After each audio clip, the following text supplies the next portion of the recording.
we'll see how that. Oh, waiting for Stella.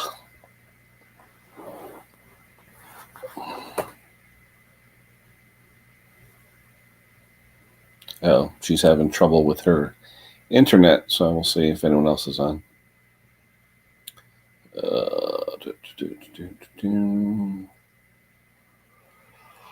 All right, hold on, guys. I don't know who's here, who's coming, who's going.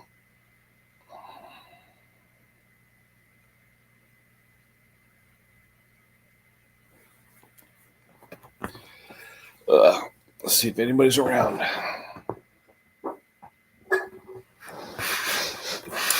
Everybody wants to chat. Well, let's chat. Hey, Pete, what's going on? What's going on? You didn't get up to Saltex the other day, did you, Pete? I know the guys were there. I guess Luke and Mick and Pete and Conker, Stumpy, Jordan, a few guys. A few of them went up there. So, well, you know, you guys changed your clocks already. We didn't. Our clocks changed tonight. So right now, normally this would be about 10 after 7 your time. I think it's only 10 after 6 there. I think you guys changed the clocks last week. We don't change them till tonight. We're still at it's 10 after 2 here. So you guys are a week ahead of us with the clock change. We go back next week. So what's going on? Pete, Ben, everybody. Yep, clock changes tonight. Hey, Brucey. There's that link. Stella's having some technical difficulties. She'll be up shortly.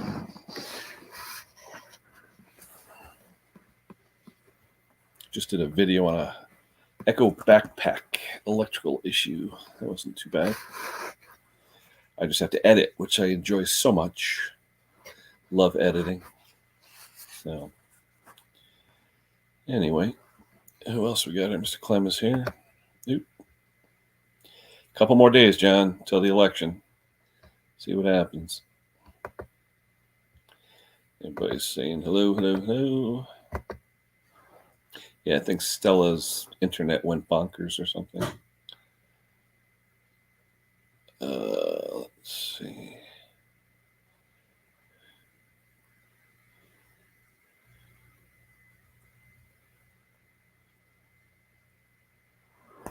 All right, Stella's looking for the link.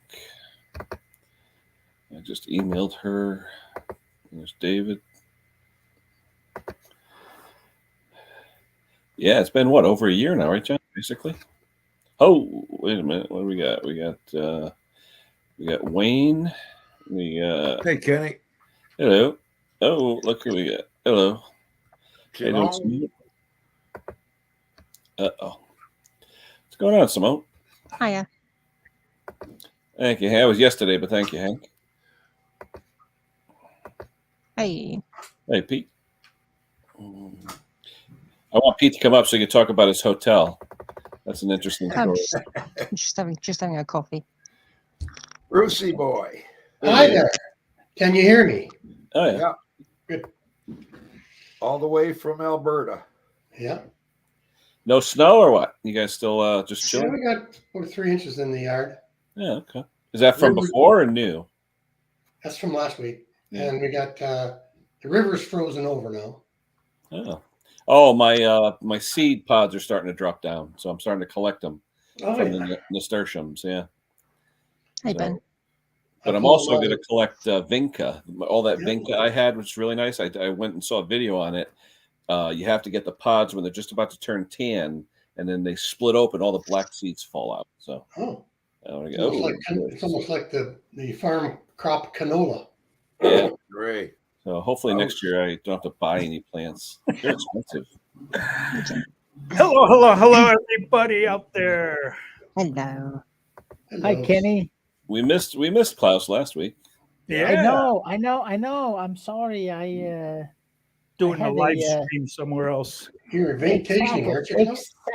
Yeah, I was in Sweden doing a live stream with a couple of other Morton and another Danish YouTuber that lives in Sweden. Nice. So yeah, Morton and I went over there, did a live stream. It was great. Had some great food, traditional Danish pork roast food. What language was the stream in? Danish. Danish. So being half Danish myself, was that pork roast like a pig's head with a bunch of stuff shoved in the mouth? No. Sorry, No, brother. a regular pork roast with rinds on, barbecued. Oh, So it was cracklings on top, and it was some white potatoes, gravy. Oh, it was great. I was gonna say, speaking of Dick Small Engines, I figured everyone would be at his place, figuring he's in Birmingham, and everyone was going to Saltex. Yeah. I was just teasing you, close. That's perfectly okay. We actually we don't eat the head of the pig, but the jaws. It contains some really nice tender meat. That's turned into something that edible. most people don't like, but I appreciate it. So it's good food. I understand. I was raised in it. Yep. So yeah. So yeah, I had to bug out last weekend, and it was I missed you guys, but the other thing was fun too. I hope Pete Froud comes up and starts talking about his hotel. That's a funny story. Yeah. We all missed you, Klaus. Yeah. Thank you, Hank. Yeah, Thank we you. were crying. Yeah, we were. Yeah. Knock it off. Sad day. No, Day. Closest to here. Knock it off, geezers, will you? Especially since we had a couple. What is it? Yeah. Who won? Here, Who won? Here, I got a question for you, Klaus. You're the oil expert. Oh no! Uh-oh. Already? I got to ask. When you're doing a riding mower that has an oil filter on it, do you pre-fill the oil filter or not pre-fill it? That depends on the orientation of the oil filter. Oh, yes. Yeah. But you can saturate the paper even if it goes on sideways. You can preload it. How about the core commands upside down? I'm not making the mess. Okay. Yeah, the commands are upside What down. what I usually do is I do about 0.3 of a liter extra in the normal oil fill and just let it. When I crank it, I idle it right away, just making it circulate. I don't even idle it. I just run it without it starting. Just give her. You can do that. You can do that. So yeah. I just watched a guy on I think it's the motor. I think it was the Motor Oil Geek. He's a professional lubrication specialist, and he showed. Now I don't know if this only applies to like vehicle engines, like cars, trucks, and that, but he showed that there's no oil distribution for a number of seconds if the oil filter isn't preloaded. It depends on the design of the engine, because normally it goes from the pump directly to the filter. But some have the filter before the pump, then it doesn't matter. Yeah. But still, it both will give you an oil starvation for a number of seconds. But in all honesty, if you do it right, and since you don't change your oil every day, it's not an issue. It's really not an issue. Well, where it becomes an issue is people have been running their engines for a long time with low oil level or really bad quality oil. I mean, if they haven't changed the oil every 100 hours, so it's really black. Yeah. You empty it out and you get new oil in it, and it has to rotate for a number of seconds with that really old oil still in there that really doesn't have any lubrication value. Yeah, it can be a problem, but it's not the service procedure that's the problem. The problem is that they didn't get it serviced correctly to begin with. Yeah. Here's my thought. Some engines that are the same size, equal everything, have no oil filter. And all that does is it kicks up the oil with the kicker in there, and it doesn't need an oil filter. Good point, Hank. Why would you need to pre-fill an oil filter when it's going to run its course anyways, Yeah, because the oil filter, though, the oil filter goes the pump pumps it into galleries that non-oil filter engines don't have. Right. So you do have to use pressure to get the oil to galleries. But like I said, I'll run an engine first, get it warm.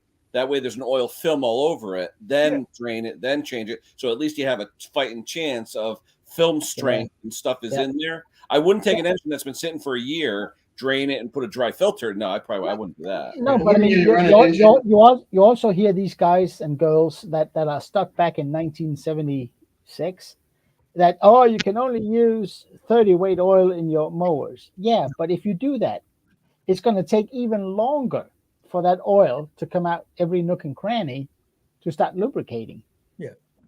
And it's so yeah, it does take a while. Is it wearing the engine? Yes, it does.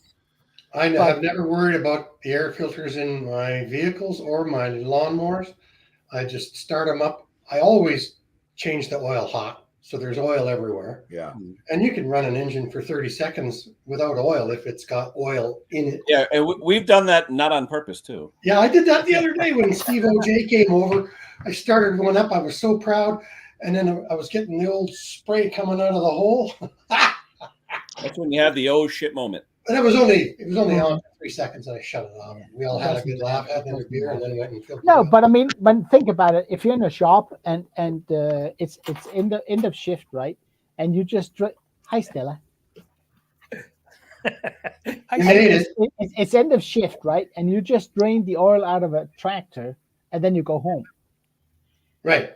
And you come in the next day and you fill the oil, you fill the oil, and then you crank it. That thing is going to be drained of oil inside. Is it going to wear on it? Yeah, it is. But it's still something you do every 100 hours. It's not something you do every day. It'll be fine. Yes. I was going to say something rather contentious. Go ahead. My Kawasaki hadn't had oil in it from 2017 until earlier this year. I put oil on the O-ring on the filter, and because it screws on from the front of the engine, like that. Sideways. If I'd filled it up with oil would pour out of it. So, no, but Wayne was saying if you just rotate it by hand, just to get the element saturated. Yeah. Right. Yeah, I didn't do that. Yeah. Hey, no. Nobody does. How many oil places do? Nobody does it. No, I don't know if you have. I normally do. I forgot. Jake doesn't do it. I preload all my oil filters, and if they go on sideways, I dump out what doesn't saturate into the paper and I put it on. That's just the way I do it. Yeah. He says, and I ain't doing it. Yeah, thinking about it.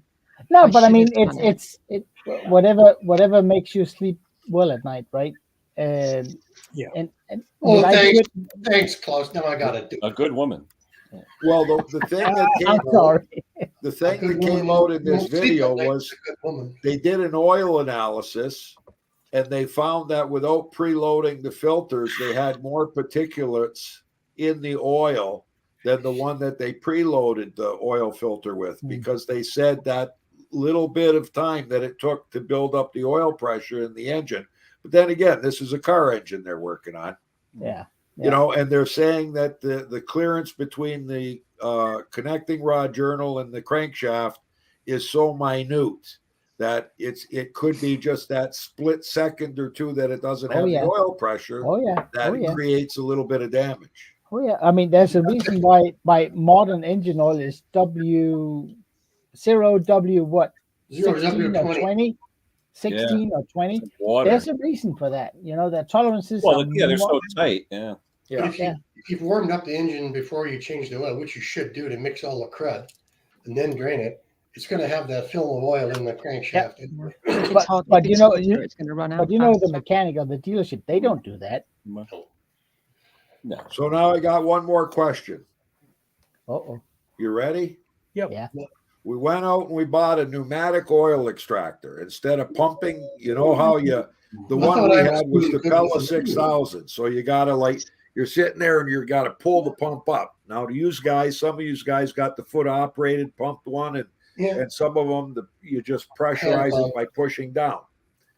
So my arm was getting sore, so I kept on bugging Jake. We got to buy one of these pneumatics. Yeah. So we just took a riding lawnmower that normally takes 72 ounces of oil. That includes the oil in the oil filter. We had just serviced this thing in, I think in June, but they're going to be using this in the wintertime, and we just put the plow on it. So we switched out the oil to 5W30 for the winter. When we put this new pneumatic oil extractor and suck the oil out, we figured, you know what, we'll leave the oil filter on because it's like brand new, right? And we figured, well, you know what, the thing's only going to take about 64 ounces of oil because the oil will still be in the oil filter. 71 ounces. It sucked the oil out of the oil filter too. Yep. Wow. It depends again. It Could it depends on damage the oil filter with the suction of air? No. I don't know. I don't think so because No. it's just down Highly into doubt that it. into the sump. It comes down to the design of the engine, because some of these are designed so that when you let go of the oil drain, it will drain the filter. Some of them will not. It depends on which side of the pump that it's designed to be on. Some will drain the filter, some won't. Has anyone ever used the trick in the car or truck with a shop vac sucking through the oil cap? I did that one time. It works. You take out your drain plug, no oil comes out. No oil comes out until you pull the vacuum off. Until you pull the I vacuum saw a off, video yeah. on that. What I have to say is that when you look inside engines, most of them, I mean, because people have been giving me a hard time about, oh yeah, that sucks. They won't remove all the oil. You got to use the one at the thing at the bottom, and it's crap. Yeah. Because regular engines, you can drain them just as well with the extractor than you can do by removing the bottom drain plug. Yeah, on the side oil filter, you drain your oil first, then you go for the filter and you unscrew the filter. Guess how much oil you get out of that? It's all over your hair. Yeah. The But filter's again, usually it depends on the design of the engine. Yeah, sideways. Horizontal. It's all over Bruce's floor. Yeah. Yeah, with my bike, the one on my bike, you unscrew that, you're going to get tons of oil out. Yeah. You know what I saw the other day? Some guy, you loosen the oil filter just so you can get it by hand. Then you take like a plastic cup, like a party cup, and you stick it on the oil filter and go like that, and that way it doesn't get on your hands. Oh. Yeah, I could try that, but the oil would go all over on my downpipes. It's part of my spill oil. I have some of those shapeable. It's like a plastic metallic thing. It's like a funnel, but it's open, and you can shape it around the air. What do they call it? The universal funnel or something like that? Flex funnel. Something. FlexiFlow. There you go, FlexiFlow, and it works quite well. Yeah, it does. Yeah, well, Wayne turned me onto that. Yeah, it works great. Yeah, especially for the snow blowers where the drain tube comes out towards the wheel. Or the Honda, the inverter ones where it's way on the inside. Yeah. I've taken my air compressor, not on full blow, and just gone into the filler to help blow some of the oil out too. Hey, Mark. Just farting around. Each to his own. Whatever you float your boat. Yeah. Do it. I've never. Okay, I don't want to say it. I've never blown an engine yet, and I'm 67 years old. Yeah, that's why me and Jake got the rule that when we drain the oil, we got to put a tag on the machine that says no oil. Because the one time I drained the oil, went in to have lunch, he went out and fired it up. Good thing it was our machine. Oh, seized her up solid. I mean, sometimes you think it's not going to happen to me, but you're into it and you're working on it, and maybe it's giving you a hard time or something. And I got to test this, and hey, and there's no oil in it. I think it happens to most. They said it was running good. I had the RPM was perfect, and the only thing is there was no oil in it, eh? It takes Naughty Boy 73 did a video years ago on an old Tecumseh lawnmower. He took the oil out of it, and I bet you it took 20 minutes for that engine to seize. Yeah. Oh, that was a great video. What is that? Flexifunnel. It's all flexible. It's a flexible. Yeah. It's like a plastic thing. It's like flexible though. You can mold it to whatever shape you want. Yeah, Wayne turned me onto that, and I bought one. Yeah. I have one that's cheap. It's called the pizza box. Called the what? Pizza box. The pizza box. For the cereal 2 box. liter Coke bottle. Or aluminum foil. Thanks, Mark. Yeah, a 1 liter bottle or something. I'm still having trouble with my internet, so I'm not sure if it's me or all you guys, but everybody keeps freezing. You Definitely are, not. you are Everybody's okay beautiful as here. always, Stella. There's nothing there. So it's on It's your always side. me. Yeah. You're good Yeah. today. It's not us, Yeah, it's you. it's always you. Yeah. Yeah. Good today. Yeah, Well, the way I had to completely reboot the entire network, everything, and it's still not right. So anyway, I'll hang out while I can. yeah. Good to see everybody. The way I Thank you. used to use a plastic bag and I stuffed my rags in Really? there and then formed it so it would drip out. But I use a sandwich bag or something, you know, Yeah. so it wouldn't saturate the rag, you know, but it would use the plastic as a funnel. Mm-hmm. Just a Yeah, quick snow question. blowers and rototillers. You got to drain the oil across the frame. Yeah. Just out of curiosity, because my lawnmower, this is the first year I've used it, and obviously the winter I'm not going to need it. Would you recommend warming the engine, dropping the oil and the fuel? Not No, dropping, leave but you can change the oil. oil but in it. Yeah, or change it before you store it. That's what I mean. Yeah, Yeah, take all the oil out. Yeah, take and the oil out. put another fuel. Put fresh oil in it, then take the fuel out and then store it. Yes. Yeah. Okay. The Take the weather's been fuel out awful and run out recently. the carburetor too, because it's got 1.5 ounces in there. Oh yeah. Didn't the you weather's- just rebuild that engine, Simone? I did. I stripped and rebuilt it last winter. Yeah, and have you run it since? Oh yeah, many times. Yeah, because James Condon just did a generator video where he rebuilt the generator and he drained the oil out, and it was amazing how much debris was in there. Mm. And then he said, I don't know if I've got an issue. So he's going to refill it. He drained the oil, refilled it again, ran it for another 20 minutes, then drained it again. He said everything looks good. Good. So Okay. it was just break-in debris. Well, one thing I'm Wow. going to do is sharpen the blades over the winter. This thing has gone through bramble and all sorts. It's quite a strong machine. The way after I rebuild that engine and working on the engine, changing the oil, and I know I'm gonna work on the itself anyways. What I do is I'll drain the oil, then I'll put diesel in there, take the spark plug off, and let it run boom boom boom boom boom. Oh yeah. To clean it out, Yeah, not yeah. to fire it up, but just to clean up, and then I drain it again, and I know that most of that sludge is out of there, I did that with my old 235 straight 6 on my old Chevy. I use a straight 10W oil for the same thing, Hank.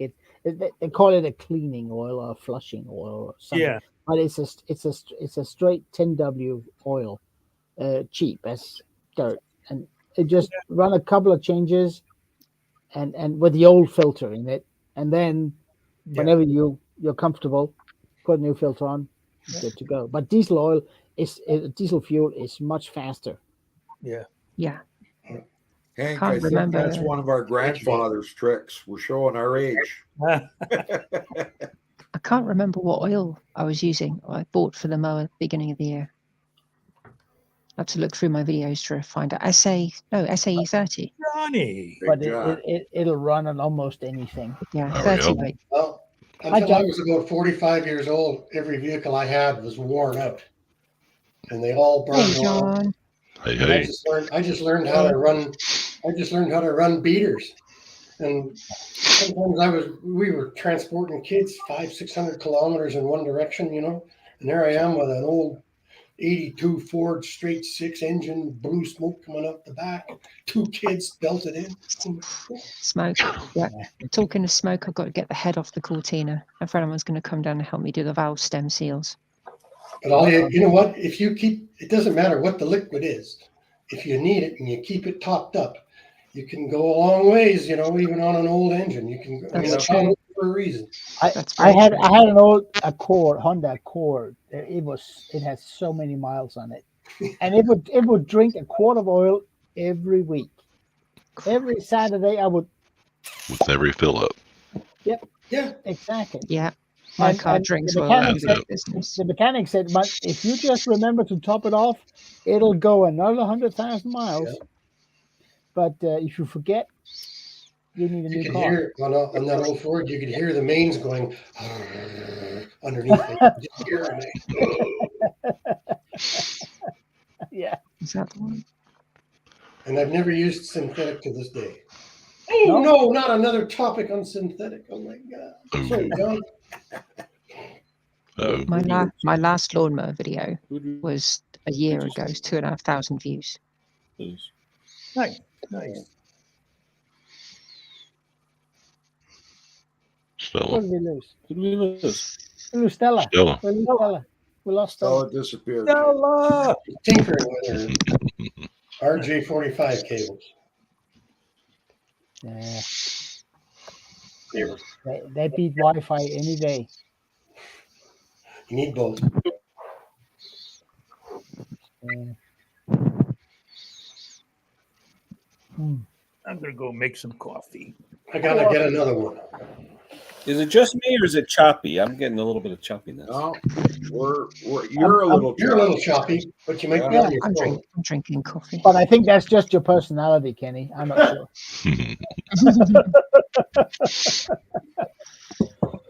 I'm going to go on Wi-Fi. It seems like it was better on Wi-Fi. Yeah. No, but you're right. It is choppy. But yeah. Stella's rebooting. So we finally got our first customer in 10 years that said that they read their manual and they changed the oil, and they did change it after the first 5 hours of running. And it was a lady.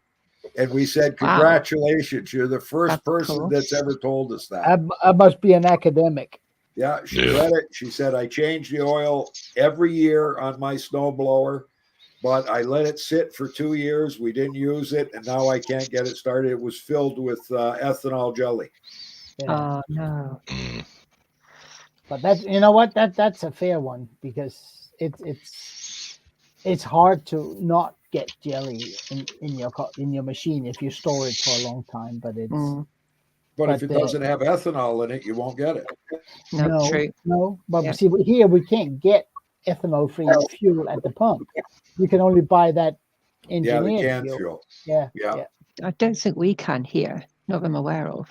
No. But for storage, think about what you pay to get your carburetor cleaned and serviced. You're better off to store it with the canned fuel for the price. Saying that, I'm going to be stripping my carburetor and cleaning it, then putting it back together when it's needed. Yeah. I quite like doing that. I have I sometimes help out at the local bicycle shop. They also maintain the local antique moped scooter association we have here. They're about 50 guys and girls, and once a year they go on a road trip in the area. But they all use the engineered fuels on their machines because they are stored more times than they run, and it works. Now, the engineered or the alkylate? Alkylate. Yeah. And the funny There's thing a is, difference. Oh yeah. Some of these machines were designed for a 25-to-1 oil ratio. They just put in the alkylate with 50-to-1. 50-to-1. They go, and they don't break down. Really? Yeah. I have a hard time with that. Yeah. Well, if it's older antique stuff, the oils just weren't really good back then, so they had bigger or larger quantities of oil, like there are larger ratios. Right now, the old Lambretta I drive were like a 4% or 5%, and now we run them at like 3% now. So yeah, I've got a 1970 Lawn Boy in the shed. And I think the cap on it says 32-to-1, if I'm not mistaken. And it's got the 50-to-1 alkylate in it, and it runs like a clock. Yeah. Yeah, it'll be fine. No, it doesn't. No, it's not smoking. No, it's a good. And you know what? I think it'll last forever on the 50-to-1 alkylate. Oh yeah. Well, But I don't use it that's that only often. the difference. But that's only the difference between 3% and 2%. That's all. 3% is 32 to 1, and so it's not that much. But I don't think you're going to blow up unless you're doing something else wrong, like a bad air leak or something like that. Yeah. Right. Hobby And pedal. my What's going on? experience is with you already pre-mixing fuel, then the fuel lasts forever anyway. That's my experience. Oh yeah, it does. What was that again, Stella? What did you say? What did you Well, just what say? I was saying is that all my old antique scooters, I pre-mix the oil, just like in the alkylate, whatever fuels the engineered fuels that you buy, it's already pre-mixed. And when I turn off my scooters, I just turn off the fuel tap and let them run dry. That's how I kill my scooters. And as a matter, and one that I hadn't started since 2019. Yeah, it took about 15 kicks to get it started, but it eventually started up. It smoked a whole lot. But hey, what is it? 4 years sitting unused, and it started up. So you leave the gas. Not in bad. the gas. Stella. That's good, Not bad Stella. at Well all. done. So you leave Yes. the gas. Oh, in the gas. Yeah. Bill is asking if it wouldn't be better to go 40-1 on older stuff. I mean, all things equal, more oil is not better for a two-stroke. No. Right. It needs More the quality oil of- means less fuel, which means leaner. Yeah, that's true. You'll have a better chance of blowing I stuff see. up or overheating if you put more oil in it. And it's Yeah. a lot of people Oh. don't think of it that way, but fuel is cooling, and Yeah. more oil means less fuel, which means less cooling. Yeah, And lean- I agree. Carbon. in a two-stroke, the fuel is both a coolant, a lubricant, and a fuel. Yes. And Yes, yeah. all In my together. old Yes. 1966 100cc chainsaw, I am using steel oil at 40-1. No, but I Probably mean, fine. It's pure not- synthetic oil.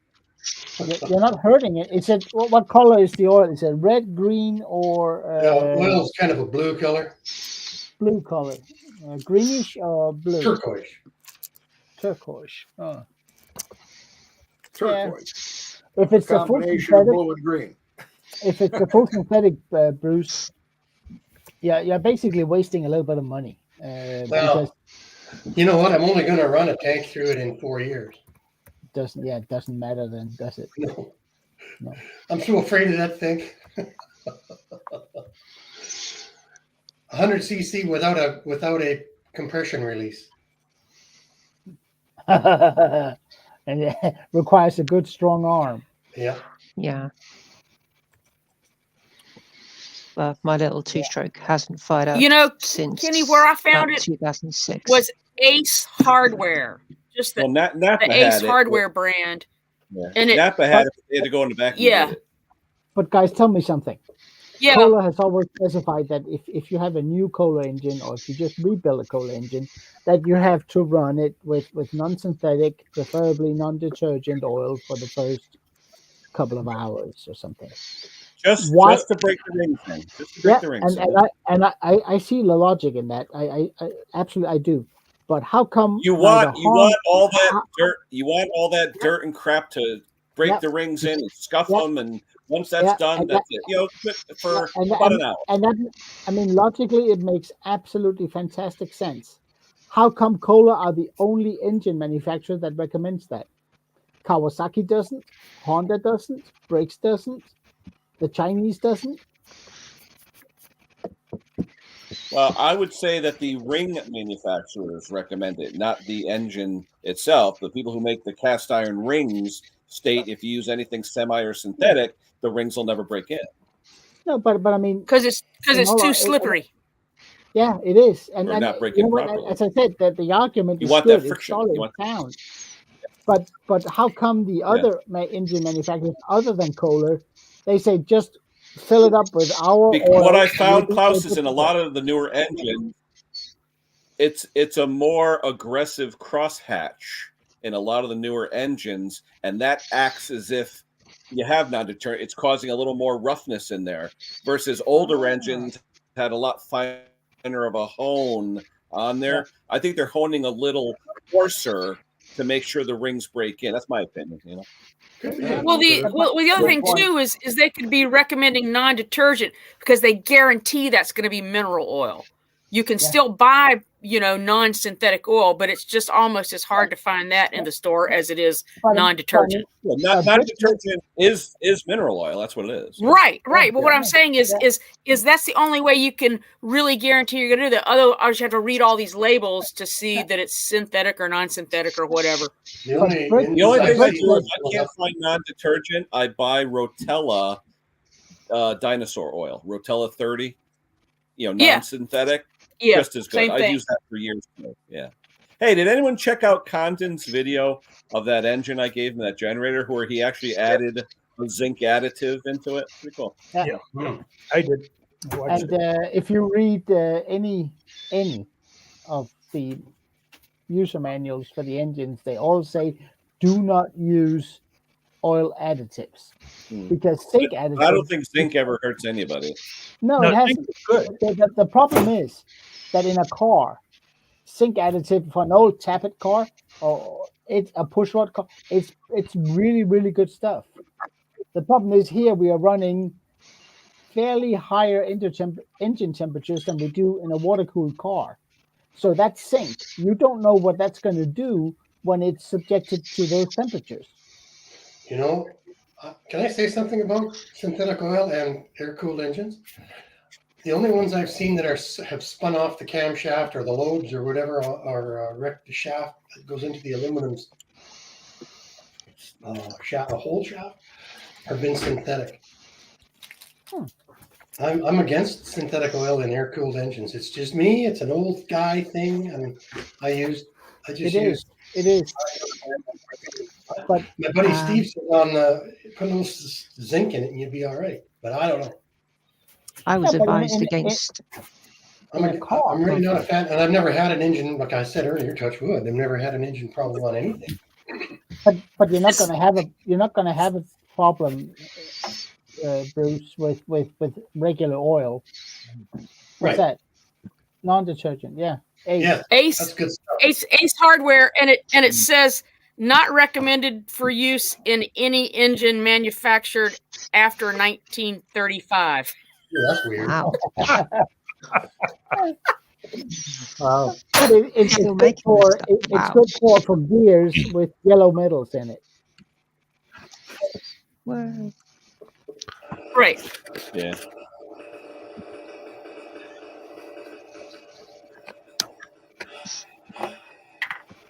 But yeah, I don't know why Cola says that, Kenny. They just do. Everybody's frozen again. Kenny and Stella, you're fading out. Yeah. Or choppy. Yeah. I know I'm doing everything I can. Though my internet is solved, I don't know what the problem with it is. Stella, you're doing fine. Yeah. I'm getting a new internet supplier soon. Kenny was glitching out a minute ago. Yeah, a minute. And now he's glitched right out of the picture. I think you went to go let the cat out, perhaps. Oh. Maybe he's got another bee out.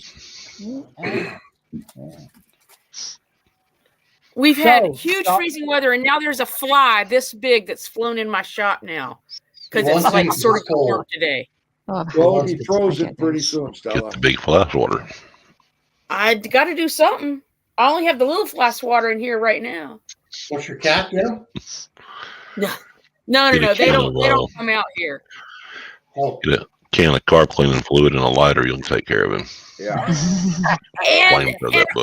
and all my problems will be gone up in Yeah. yeah. That's what I do to the wasp nest in my shop. Hose them down. Yeah. WD-40 works pretty good for that too. Oh. Kills cockroaches. It used to, but it's not as flammable as it used to be. Yeah. They That's changed right. something in the ingredients. John, stop raining over there or what? Or just Stopped raining. It hadn't started raining. Oh, it's We been had, raining we had here one all day of rain for the past almost 3 months. Wow. Still had can't so burn. much rain. Still under the Did you burn get to ban. burn all those Amazon boxes? No, they're still piled up in the carport. I got my burn pits full. My burn hole back there on the back of the property is full. So the problem with your place, John, is that when you get rain, you get a foot of it. Yeah. Yep. We had plenty the other day, but it wasn't enough according to the Forestry Service to lift the burn ban. Now all the cardboard's wet. James Condon. There's too much rain here right now. Hey, James. Hey, James. James. Right. Hey, James. Hi, guys. James here. Yeah. Welcome back. Right. That's it. Everyone, Hi, guys. Welcome back. Welcome back. I'm going to go get some food. Take care, Simone. And bye, Simone. Bye, Bye, Simone. Bye-bye. See you later. Bye, everyone in chat.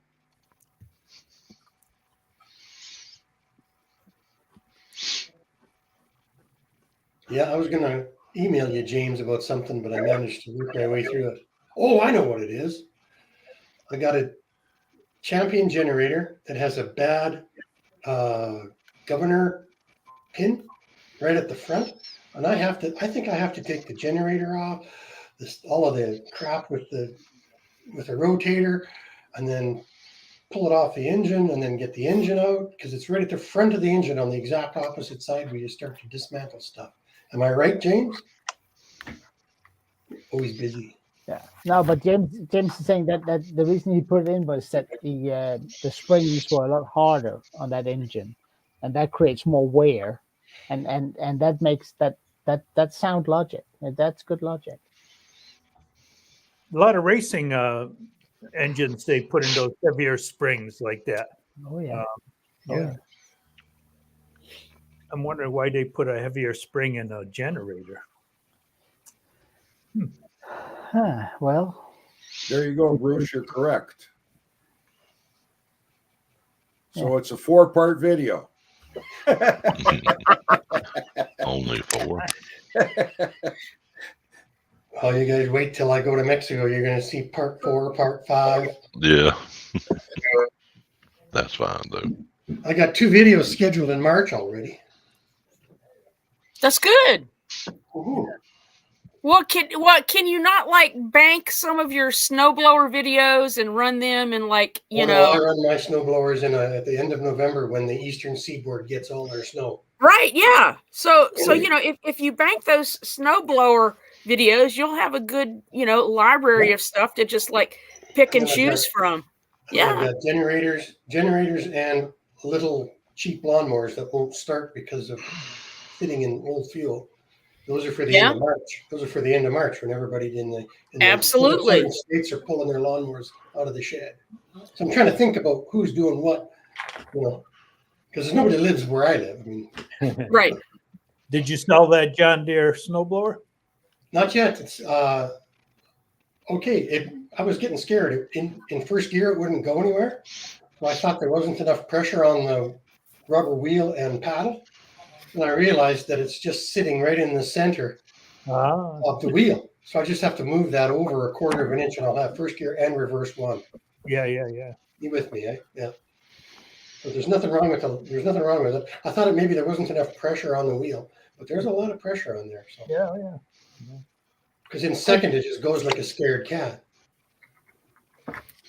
Klaus, you have a great idea there. Thank you. I might. Thanks. That's happening tomorrow, Hank. Thank you. Good. Stella might join you, Klaus. That's what I think. I was going to say that might be my cue to go into the fridge and find something. Well, you got the sweater on, so I would assume it's cool in your shop. It was freezing in my shop this morning. I mean, it's like 58 degrees in here right now. That's warm. Well, I know, but it's actually warmer outside. So, I mean, I got the door wide open in hopes that some of this warm air will come in here. And that's how the big giant honking fly got in here. So. Oh, and Hank, I'm asking $300 for that blower. Nice. Yeah, it's a little low, but it'll sell quick. I got $150 for one all completely taken apart, except there was no engine either. No, that's a good price. Only wanted $200 for mine. Well, you see Jake's You've videos never even where seen he one. took 3 because blown yours is up not snow running, blowers John. to make one. Yeah, that was So I he had one ended up work with run. a $1,700-$1,800 snow blower, plus he made $582, I think, in parts. yeah. And he still got places to sell. And we still got the snow blower. Yeah, we still got, and then we sold the chassis with the tires on them for $150 each. There you go. Nice. That was good. Maybe I should rethink that 300 then. Yeah. I would, especially at this rate of paid for snow blowers nowadays. Yeah, Yes. well, the cheapest one you could get in Canada right now, I think, is a certified for $995 plus tax. You're gonna So say it's like $1,000. $1,100, right? And that's the cheapest one you could get. And when I say cheap, I said that's exactly what that thing is. It's cheap. Yeah. You're gonna. Well, I had to modify the plus. okay where the starter goes on, the electric starter bolts on. The guy Cheers, stripped dude. out all three stud holes, so I had to tap and screw a 5/16 stud into each hole, and then I had to drill out the hole in the starter so it would fit over the 5/16 stud. Yeah. Still, it doesn't matter. The guy who's buying it, all he sees is John Deere. Ooh. Hey, I went to Price Out Tires for my truck today. They want $1,300 for 4 tires. Yeah, that sounds right. Wow. It cost me like $995 to get 4 of them put on my Prius. That included, the balancing and the alignment and new like tire pressure sensor monitors, because the ones that were in there were like 7 years old or something. Yeah. It's crazy. I mean, it was good. Hank, it's a la carte. Everything's a la carte. It is. Yep. It used to be $700 now. 13. Yeah. I've Oh got, my God. I don't know. My truck tires are. Does 5 it have years old. sensors in it? Then they charge you $10 to hook up the sensors. 35 a sensor. Yeah, well, that's about that's right, ridiculous. because then they have to pull out the factory scan tool for that particular car to reprogram. Yeah, most So- sensors will redo themselves after 5 miles. Bet you miss those wagon wheels, don't you? I'm not sure that mine will do that, Kenny, because boy, if it had, I'd have changed those sensors out myself. Yeah. Only if you have a problem where you change one, yes. But if you're not changing them and you put them back in the same spot, within 5 or 10 miles, it should come right back. Oh yeah. If you're changing them, for sure. No, that's right. Yeah. No, I get that. Sorry. Unless you have a Toyota, Yeah, the bumpers. That's what I have. they have to be programmed into the computer whenever you replace them, even Right. when they're OEM. They don't just connect themselves. Yeah, but he's not replacing them. He's just putting new tires in. Yeah. To me, there's too many who's it's on cars now. Eh? We all agree on that. Yeah. Oh yeah. Well, Klaus, didn't they just recall the Toyotas for their bumpers falling off? And this morning there was 5 different Toyotas that are catching fire because their battery. Oh, well, they had a recall of 300,000 RAV4s in Canada for something. Yeah. Wow. You got to watch out with those new cars these days. I know. And it doesn't matter where they're made; it's just recalls. I've never had a new vehicle personally myself. I only bought one. I've had 2. I'm like Bruce, drive beaters. It's kind of nice though. Yeah. Well, I don't I've necessarily never get had a beaters. brand new It's car, just that- truck. Well, you got an nice F-150 there, Wayne. I mean, I don't necessarily drive beaters. I just buy used cars. I mean, Yeah. good Mine's a condition used cars. Yeah. 2006 Ford. You guys Right, know and the then fact that- I drive the wheels off of them. That's Yeah. what I do. No, but I mean, over here cars are hideously expensive, right? They're Yeah. taxed. Here too. And if I'm going to spend that kind of money on a car, hell, I want a new one. Yeah, I mean, I'm not going to pay a gazillion something for something that's been running 50,000 miles. It's not happening. Cool. I paid $23,000 for my truck 26 years ago. Yeah, that is hideously cheap. 23,000. Well, that was Canadian. I guess that's. Well, back Yeah, then, so- I think back then we were even with the American Yeah. dollar. Really? Yeah. Wow, Wow. that They, seems like a lot of money to me. And And I didn't want to. It's about a third as much as my Corolla. I wrote it first time in my life. I wrote a check for it. Hey, Mr. Mick, how you doing? Come on up, Mr. Mick. Hey, Mick. Bring that kitchen up. No, Mick don't want to come up because he said Conker's lives are better than Kenny's. Oh, yeah. Yeah, but Mick, if you're listening, today was all about small engine repair. You missed the beginning. Yeah. Oh, I lied about my truck. It was 23 years ago because it was 3 years old. Wow. They totaled Lisa's car this week. Oh, No. After the election, we'll have to be car shopping. What happened? What are they going to give her though, as far as allowance for it? I mean, Oh, she wouldn't pick the check up yesterday. I didn't ask her how much it was. I was scared too. I was going to say they're giving out pretty good amounts nowadays. Yeah, she had worked a motorcycle fatality at the hospital. A guy on the highway got killed on a motorcycle, and she left the hospital, drove about 4 blocks, and a motorcycle T-boned her. Oh. Big Harley Davidson blew a 2-way stop sign and creamed her. Oh, messed her poor car up. She was not happy. That was her Was that baby. a coroner's car or her own personal car? Her personal car, her Challenger. What about the biker? Did he make it? He made it. Broke leg, cracked sternum, some road rash. Was it Challenger? Which one was it? Challenger. Yeah, Challenger. Scat Pack. Was it Challenger or Charger? What was that, John? Challenger. Oh, a Challenger. Nice car. You might as well go electric now then, huh? No. Hey, I've been reading like the original Charger, though. I've been reading that all the big 5 manufacturers are slowing down on their electric stuff, eh? Yeah, they're going to do that with the lawnmowers too, Bruce. Yeah. The ban you watch the ban in California keep getting delayed 5 years at a time. Yeah. It's banned, then all of a sudden, well, we're not going to ban them yet. Another 5 years, then another 5 years. Right. That's good. What's going to happen is that the big manufacturers, they're going to start to bail out, and all they are already. Just Google it. We're just going to get crappy machines until the ban becomes. There's lots and lots. There's car lots everywhere full of EVs, but the things with internal combustions or the hybrids are selling like hotcakes. But the EVs are just sitting there. That's interesting. Oh yeah. Well, I've recently changed into a hybrid, and I have to say, I like it. It's. I was scared I was going to miss my diesel like crazy, but no. Hey. I mean, this thing goes. I mean, it really does. They're coming out of the woodwork. Yeah. I got a question for Pate out there. Did you ever figure out how that riding mower of yours kept on getting all the fuel into the crankcase? And it had a fuel pump on it. Yeah, huh? We were trying to figure it out. The suction, yeah.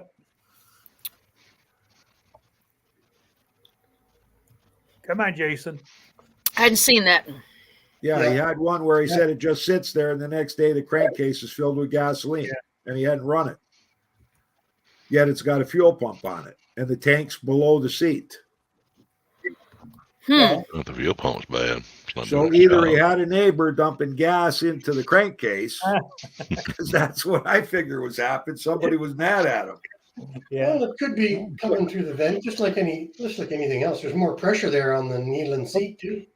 The only thing that can do that is if you have an overpressure in the tank that doesn't vent. Yeah, yes, I got you there. That's pushing the pressure from the tank through the fuel pump and into the crankcase. Yeah. So if you got a combined overpressure in the tank and a leaky seal or a needle in the carburetor, maybe. Wouldn't a leaky needle in the carburetor do that with a fuel pump or with gravity feed? No, not with a fuel pump, because the tank is lower than the carburetor. The carburetor sits higher than the tank, so it can't naturally gravitate down. It's not going to siphon.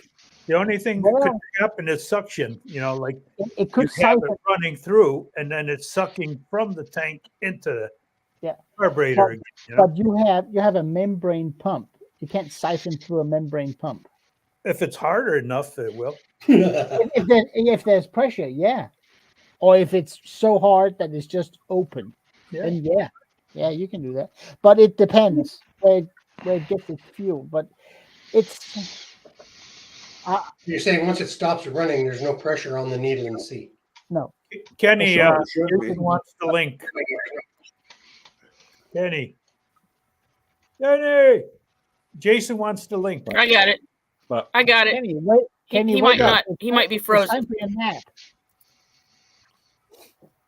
Here you go. I put it in That there for you. has several links to choose from. Wow. Pick Pick one. one. Yeah. I was really sad about your wife's car, John. I'm Well, Hey, you get Ben. what you she want. You just she get the hated car it. you I want, heard so about you it like for that. a week and a half already. Yeah, but she's okay, right? She's fine. Just her feelings got hurt. And she's lucky it wasn't that runaway transport truck loaded with stone. Yeah, exactly. Of course, that was her first ever wreck in her life, so it kind of freaked her out. And she called me. I was here at the house and I answered the phone, and she was rather upset. Oh crap! Hold on, I'll Here's be my there in line. about 15 minutes. She was shaking like a John, dog arrest shooting a that shingle guy. nail.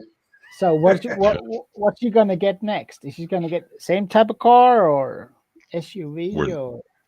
Hadn't really just even looked at it that much yet.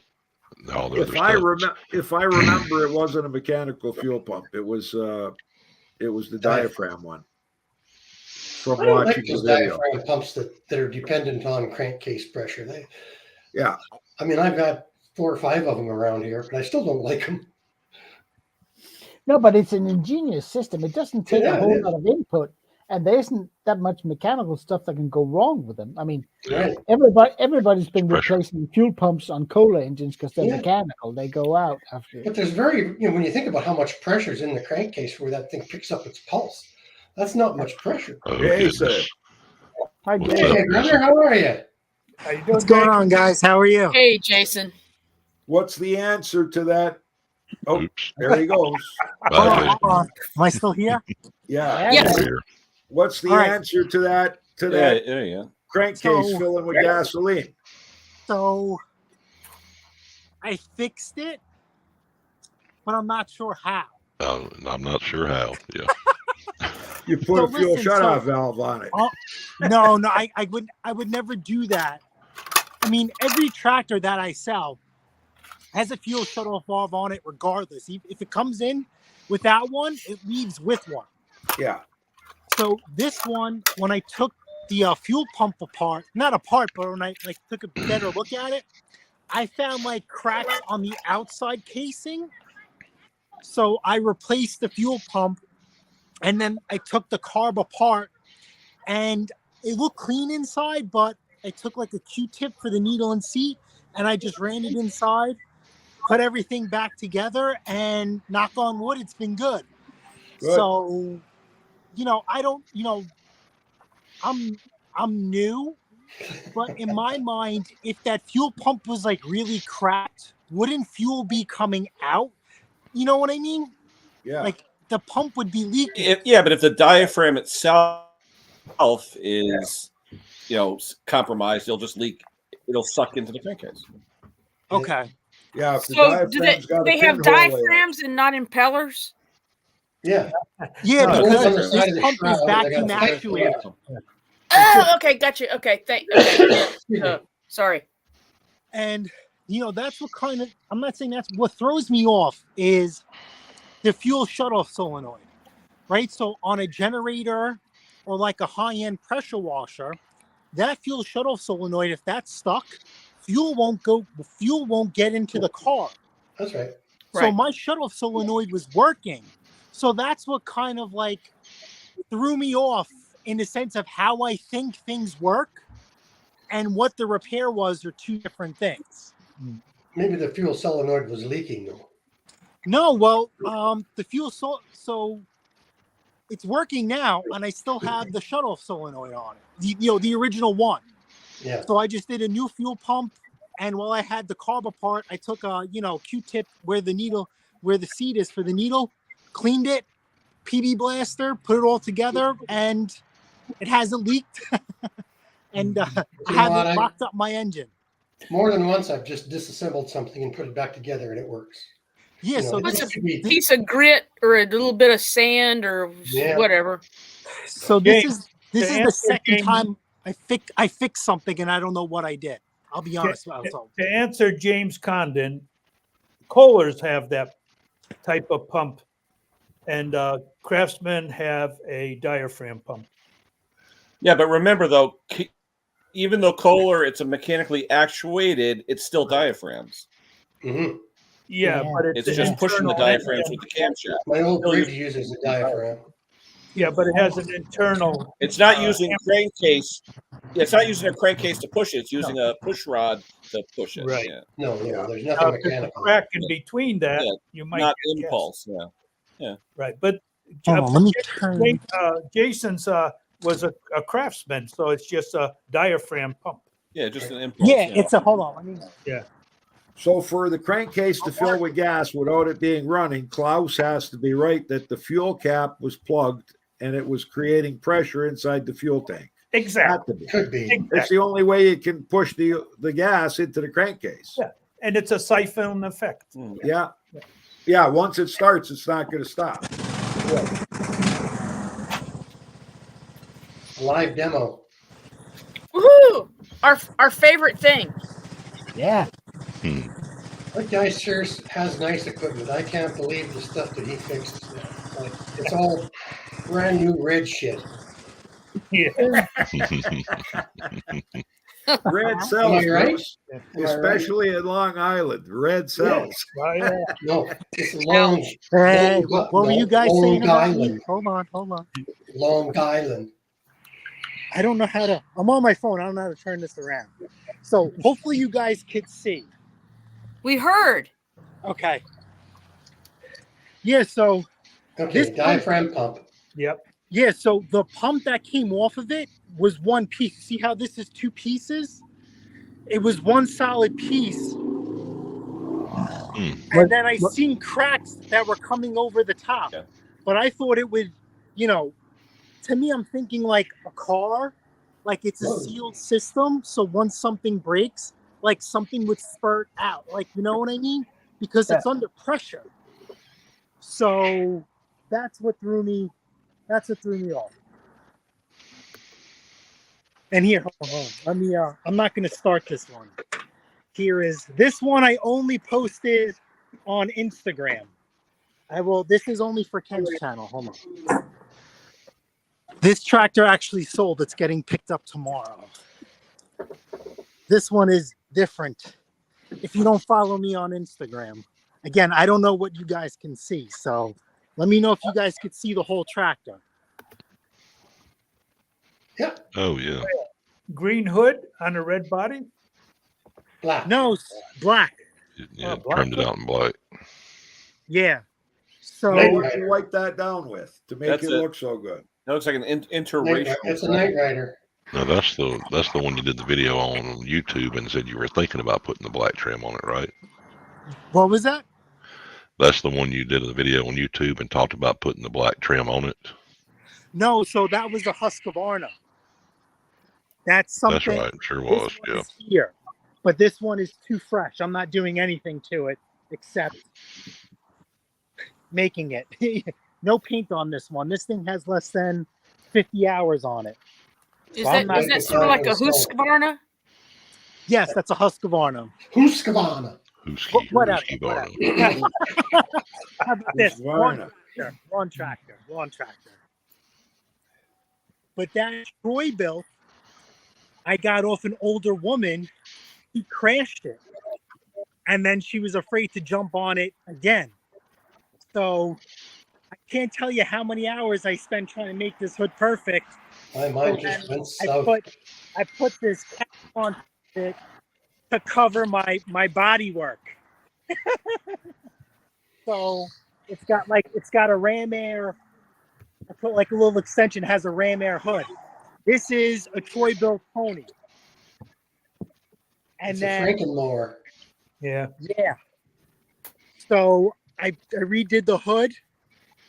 And then the deck was already black, so I just went over the deck, did the wheels, and did the hood to match. And without the deck installed, it didn't look right, and I was nervous. But then once I put the deck on there, it brought everything back together. I'm like, right, this is a good looking tractor. Looks good to me. Looks like a black and red fire truck. Yeah. So it sold in less than 24 hours. So I'm Put happy. engine 25 on the side of it. Yeah. Sell it to a fireman for double the money. I just said it looked like Knight Rider. Yeah. So that's probably the tractor that I put the most work into besides the other Husqvarna, but it came out nice. I think at that point it becomes personal satisfaction instead of monetary satisfaction, you know? Absolutely. Yeah, but then do you get like emotionally invested in it and you can only let it go for so much money? That's my problem. Stella? That's why I have 4 snowblowers. So I have like so I can't, how about this? You can't charge an individual for your lack of experience. That's true. Yes, you are exactly right. Or poor choices. So I will let things go. I may grunt about it, but you know, for me, because I'm still new to tractors, everything to me is a learning experience. And I'll be full transparency. Remember that Husqvarna with the cracked block that I posted? Yeah. Do you want to guess how much I had into that tractor? Oh, probably $1,700. What was that? 1,700. Okay, no, but who else? That was the Kohler Courage engine, right? Yeah, so that was the Kohler Courage Yeah, so single you had a cylinder, Yep. and I swapped a Briggs V twin. Big but I did it the right way. I got the right cables. I made it look as factory as possible. Right. You know, take a guess how much I had into that. Now, Forget about my time. You swapped out it was a used engine? Yeah, it was a used engine. That you had or that you had to buy? I had to buy. How about this? I paid $200 for the engine. Oh, that's a good deal for that engine. Yeah. But I had to swap over to a more powerful coil and charging system because that came off a non-electrical PTO machine. Right. So I had to upgrade the electrical system as well so the battery wouldn't die while the person's using it. Right. Yeah. It had $750. What was that? $750. No, I say 5. I wish. More? Yep. Oh, I paid, how about this? Condon says I paid 2,200. $700 for the tractor. I would have kicked that to the curb. 1,800. Oh, I said okay, 17. you're close. No, not close, but I had $1,533.55 into that tractor, not including my time. Oh, and I sold it for $2,000. Well, you did all right. And I sat on that for 2 months. I was holding out. You learned something too. Yeah, like I said, I'm not mad. You know, it's a learning experience. You know, I could watch everyone's channel. Like you guys always give the Kohler Courage a bad rep, which I understand. And this tractor ran beautifully. I saw it in the rain, which wasn't a big deal. And I didn't know it was cracked till I started working on it. And I'm like, why is there oil? And then everywhere oil, and I can't tell you the words that came out of my mouth. So now the next Kohler I see, I know exactly where to look. You know, so this is more of like hands-on experience. So I'll pay for my education. Oh yeah. Sure, I didn't comment on that video for you to take that engine to Hank in Connecticut and have him weld it for you. Oh, he did. Yes. He called. Yes, and I reached out to him. So the thing is that as much as I cherish everyone, for me to just spend $200 on a motor locally versus me going all the way out there, I got to take Christina with me. So you know, it's a $1,000 day for me. We got to go sightseeing. We got to go get pies. We got to go get food. We got to go shopping. We got to go hang out with the boys. You know, it's like, I don't have time, one. And then two, it's like, it's just cheaper to get a motor. Well, Hey, I it, did it, a sounds, video it of sounds it. like a good day to me. So I there did you a go. It video does. that It does. Unfortunately, I just don't have, the time like that. But one Right. day we will. One day we will. Better days are coming. Better days are coming. That's right.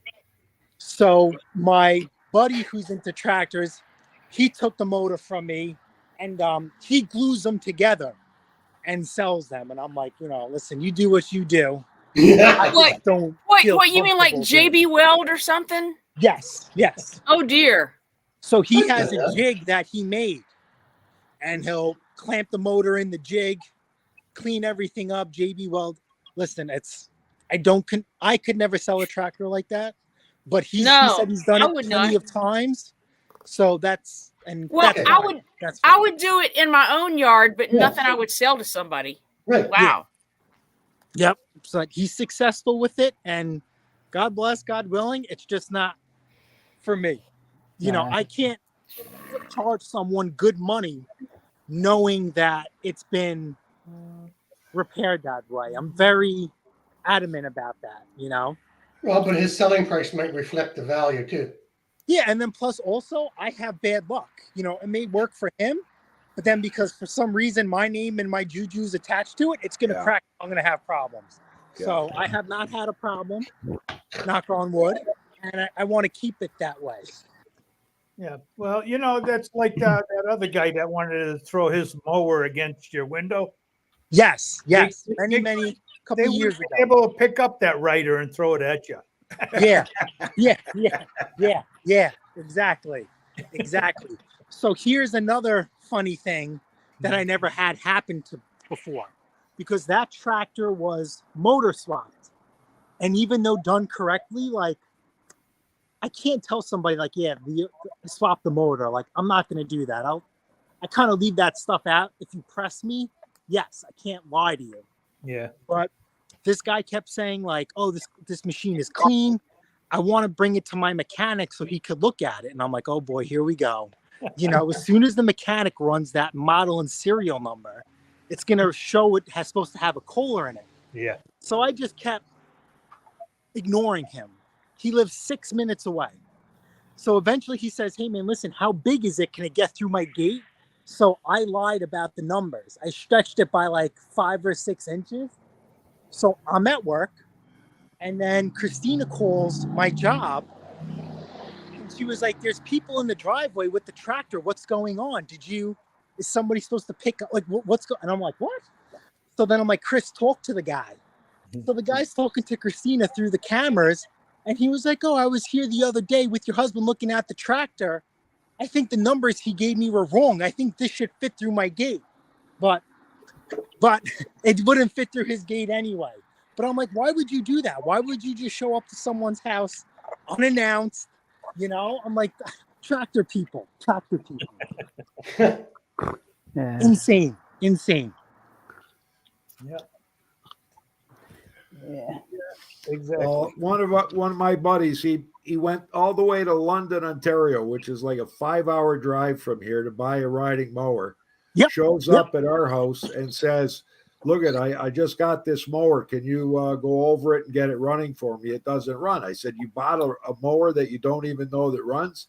He said, yeah, but it's a good deal, $200. I said, where'd you get it? He said, London. I said, that's a 5-hour drive. You drove you drove for 5 hours. That's one way, and 5 hours back to buy a mower that you don't know if it runs or not. So I said, well, let's take a look at it. So on the side of the mower, it had like, let's say 42-inch deck, 15 Horsepower. Flip the hood, and there's a 14 horsepower engine in it. I said, well, there's our first problem. Yeah. The first problem is it's been an engine swap. So now we don't know if the belts are going to be right, if they swapped out the pulley underneath. The wiring harness had to get all redone. By the time we were done, it was a $550 bill. And I think we gave them like a couple $100 off on everything. Yeah. But it was a $550 bill to get this thing running. And from what I understand, equipment is expensive across the border by you guys. So is that a good deal, all said and done, considering? Well, you got to remember that price is 38% less than what you're paying. at 38% exchange rate. Dollar. Take 38% off of that $550 bill or that $200, right? Yeah. I think it's all about priorities. Hey, he might like just driving up and down the road. Yeah, well, remember that guy? That guy came from New Hampshire. He made an 8 to 10 hour round trip to buy a John Deere from me this year. I almost fell off the floor. And I don't care Really? where you live in North America. It costs $20 an hour to drive a pickup down the road. Yeah, I almost fell off the Really? floor. Yep, he made about an 8 to 10 hour round trip if he hit traffic or not. But a minimum 8 hours, maximum 10. That's gas, tolls. He paid when you come with a trailer, your tolls are more. Right. Yeah. The number of axles. Yeah, right. Yep. Handed me $2,000. See you later. Love you. Bye. So people value their time different than you and I. And he was like, I can't find anything like this. This is the first one I've seen. I had to get it. So, it's. And then I had another guy come from New Jersey to pick up a Toro Time Master for $1,000. I'm like, listen, you want to drive? By all Some means. people don't think about the cost of getting and driving and transporting. They don't add that into the cost of the unit. Yeah, some people do, and sometimes I'll give them a discount if they press me, and then sometimes I'll say, hey, listen, that sounds like a you problem, not a me problem. If you can't find anything closer, feel free to reach back out. It just depends. Yeah, I just had a guy call me from Toronto, which is let's say an hour away. And he wants us to fix his 2-stroke lawnmower, 1972. And I said, there's got to be somebody in Toronto that can do it. Yeah. And he said, I've taken it to one place. They told me they can't do nothing. Nobody around here wants to work on it. And I was just watching Jake's video on some guy traveled 3.5 hours for him to work on his commercial lawn boy. And he got it up running smooth. So he says, can I bring it down? And I said, give me the model number. Let me see if the parts are still available. Yeah. Yeah, if they're willing to pay, why not? Like I've gotten myself into like a couple of times like a tight position, telling people, oh, the machine isn't worth it. From now on, you pay me my diagnostic fee. I'll look and work on whatever you want, and you make that call. Not me. I'm not going to get into an argument with you guys no more. And I'm very transparent. Like if I work on a cheap piece of equipment, I'll tell them, no warranties, no guarantees. This thing leaves. Maybe you have 24, 48 hours, depending on what kind of mood you catch me in. After that, you're paying. Yeah. Because those cheap machines on my end, they'll bite me sometimes. Yeah, and you end up keeping them when they don't want to pay the bill. Yeah, and that's fine. But, I'll tell someone like, oh, it's not worth fixing. And they're like, who are you to tell me that that's not the case? That's like, oh, boy, here we go. Yeah.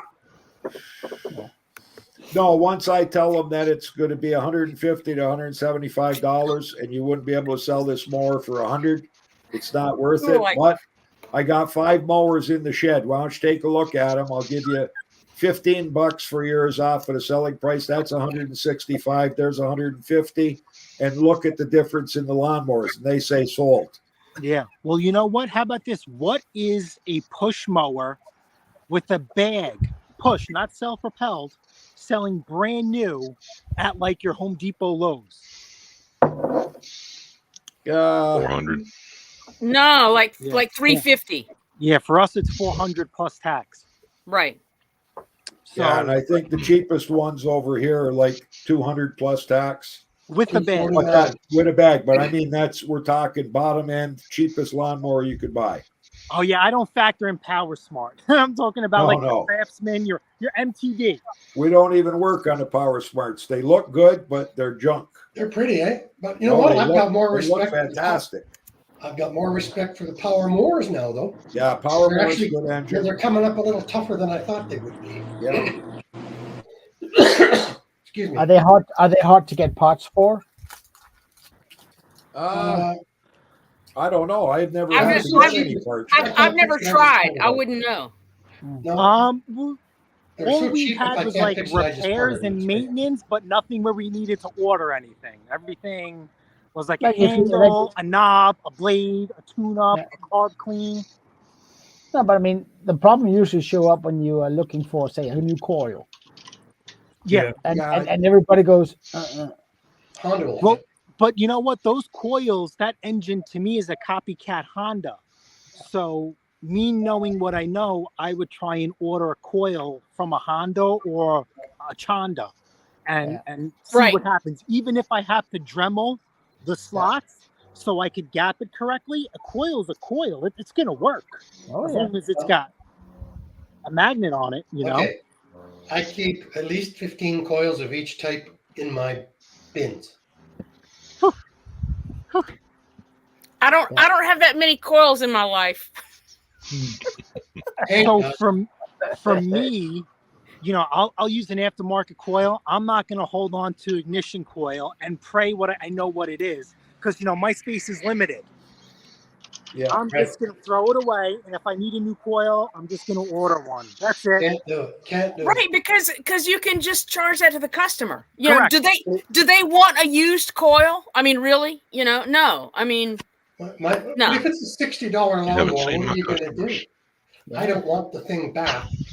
I'll throw on a used coil. Yes, get it you are going, right. Send it down the road.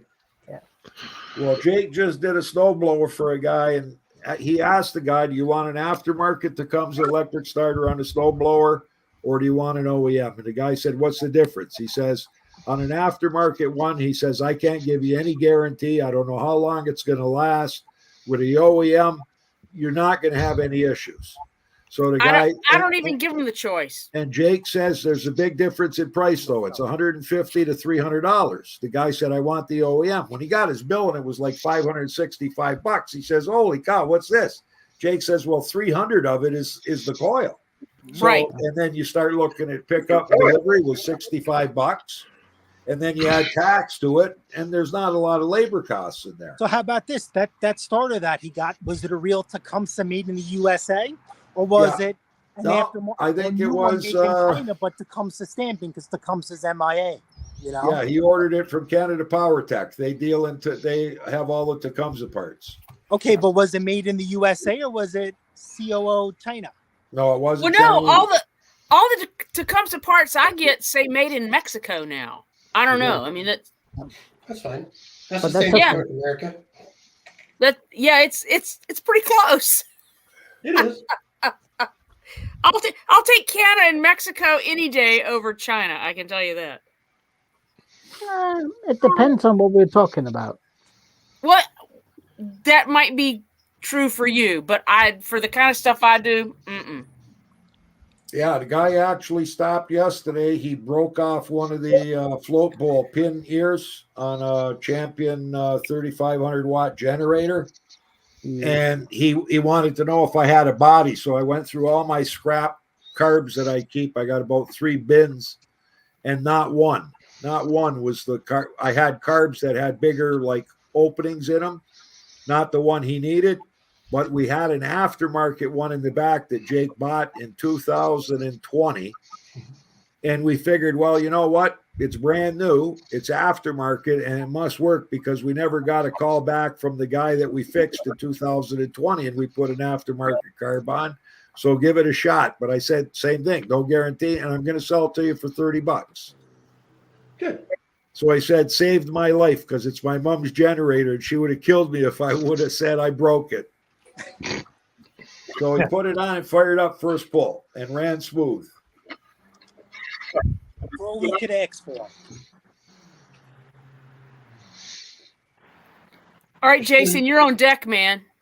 Yeah. Come on, you guys are making me nervous. I'm working on 2-stroke. I don't work on 2-stroke. Okay. You're looking good. You're looking good already, man. You're young though. You don't have a knee pad. Yeah, that's right. I know. I just want to be quick and easy, quick and out. I'll get my knee pad. It's over there. It's over there. Oh, Jason. There we go. That doesn't look like it's got a lot of cushion in it. Oh no, this is an old Floor mat. It's got plenty. Okay, us old guys, Jason, we get ones that got foam in them so that when we drop down, because we don't slowly go down, we just drop down on our knees. About Well, I'm 3-inch waiting thick for foam. Vivor to come out with like a little air so you bounce off of it. You know? Yeah. I stack them 2 at a time. Me too. Dang. Yeah, I think the ones me and Jake use are the Pro Lifts. We order them from Stench. You can fold them over and double up the foam. It's really nice for me. I use those blue gardening ones. Yeah, they work. Yeah, so this weed whacker took a tumble off a truck. So I gotta rebuild it. Speaking of lawnmowers, this coil boot and end is off of Briggs and Stratton Quantum. I Perfect. cut it to fit. Isn't that weird how they stab through the cable? Yes. Yes. Hey, it works. Yes. Yeah. That's what, like it is. It just works. So now the issue is I ordered a new filter base and this metal piece right here is pushed in and it's not letting the choke lever actuate all the way. Washers. So I got It's Get a because hammer. I got to massage it. well, Yeah. there's a special washer on those that allows it to move. There's a There's special, washer. Yeah. Yeah, like is it a wave washer, Klaus?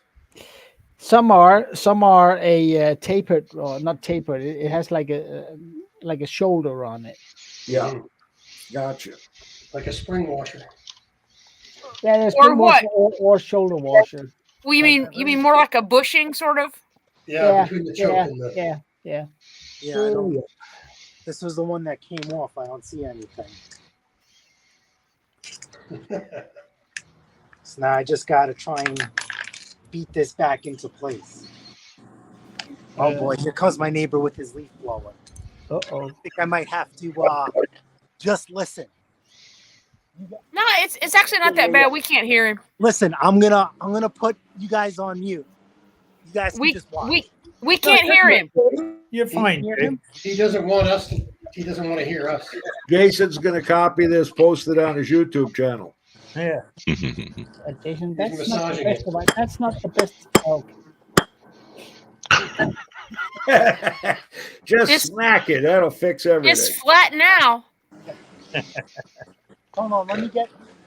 Get a Let me pair go of to my pliers and bike. bend Let me both get- ears back a little bit. Let me go get the new part I ordered. Yeah. I don't know. I'll see you at the Husqvarna. I'll see you at the Husqvarna dealer. Uh-huh. $80 for that choke container. Now we can hear the blower. Yeah. Oh yeah, we hear him now. Dang. Oh well. And you can cool the sound there, but if that's I think Ken's been froze for like 30 minutes. Yeah. I took care of that.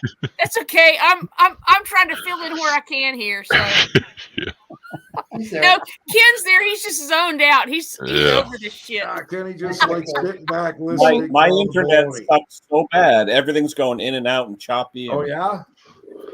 yeah. Well, Ken, I'm trying to cover you, man. When he talks, it looks like a Japanese Godzilla movie.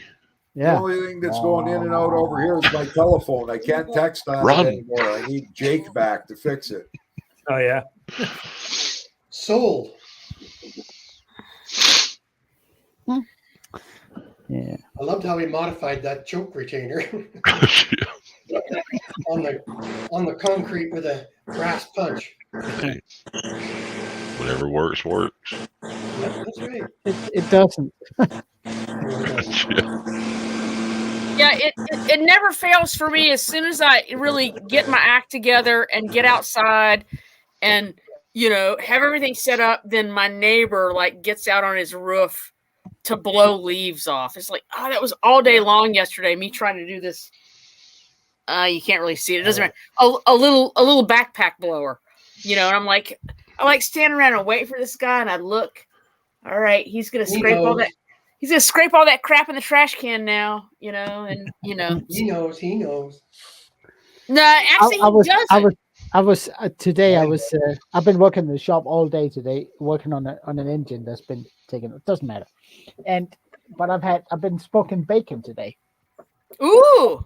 Yeah, and I decided because a lot of guys have been asking me, because at some point long ago I replaced a thermometer on a kettle. grill. And can you show us more of that? And I said, no, this is a small engine channel. Piss off, but I mean, you like unscrew a nut and stick a new one in, and is that really what he wanted? Woof. No, he wanted to see because they saw a picture of my smoker and they saw a picture. Oh, okay. So he had smoker envy, right? And yes, smoker envy. What are you Never heard that Nothing, one sir. before. And so I decided, okay, I'm going to smoke bacon now, and it's been curing for the last couple of weeks, and I filmed that, and so I better film this. And the second I set up the camera, I got the smoker ready. I've got the charcoal ready. I got the burner ready, and then Anita comes out and starts moving flower pots around. I said, "What are you doing?" "Yeah, I just want to move this and one." "Honey, you're never in the yard. What's going on?" "I'm about to press on, and you." Yeah, and she 20 minutes. She's moseying around doing. Jason wants you to unmute him. She's got YouTube envy. So I muted Jason because the guy in the background, but I can unmute him. I think he wanted you to unmute him. Oh, here you go. Is he done? Told you he's got just mute me. I'm not offended. Oh, he's still blowing. All right, you're back out of here again, man. Sorry. So yeah, I was trying to do a video that I'm not very comfortable doing, smoking, and there she is doing with the pots and the dirt and the flowers and the. I said, well, she got you out of it. Go inside. Go away. No, she's doing it, Klaus. You don't have to. Yeah. And she says, "I own 50% of this place." She does, and she's perfectly allowed to. Why does she have to do it right when I've had the camera outside? She knew you didn't want to do it, and she's watching out for your welfare. Yeah. Look at it that way. Yes, look at it that way. That's wants to be near you. She wants to be near you. Yeah. So how'd the bacon come out? Good. It's in the fridge, cooling for tomorrow. It'll get sliced tomorrow and frozen. Oh yeah, it's good. Tommy. You thick slice it? Sorry? Thick slice? Yeah, I have one of those slicing machines for cold cuts. I just slice it and vacuum pack it and freeze it, so you can take it and pack it. Nice. Yeah. So yeah, it's about 6 kilos. What's that? 12 pounds. 12 pounds. That's 14 pounds. That's a 13.2 to be exact. That's a veritable shitload. You cannot have enough slightly. Cholesterol levels are going up in Denmark as we speak.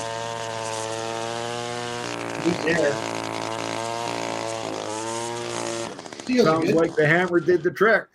Yeah. Yes. Oh, it's an Echo. Oh, nice.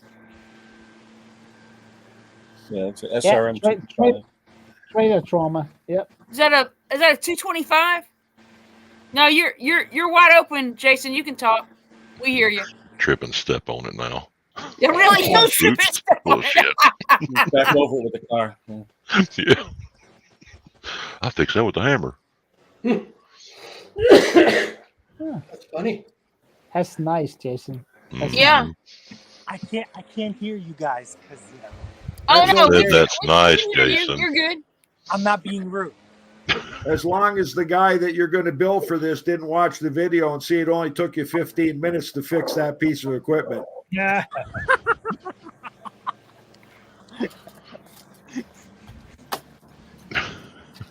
Only when I'm working on a Honda is when I stress out.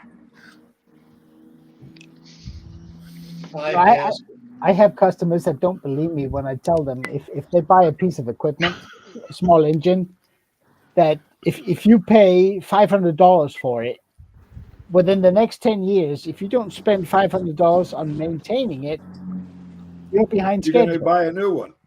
Yeah. Right. Okay. And people don't understand that. No. They really don't. I said, well, if you're using it commercially, it's different numbers. I've had You 25 have to years spend that machines. money. Sorry, Bruce. It's okay. I was going to say, we've all had 25-year-old machines come in with the original oil. Yeah. Yeah. Quite amazing.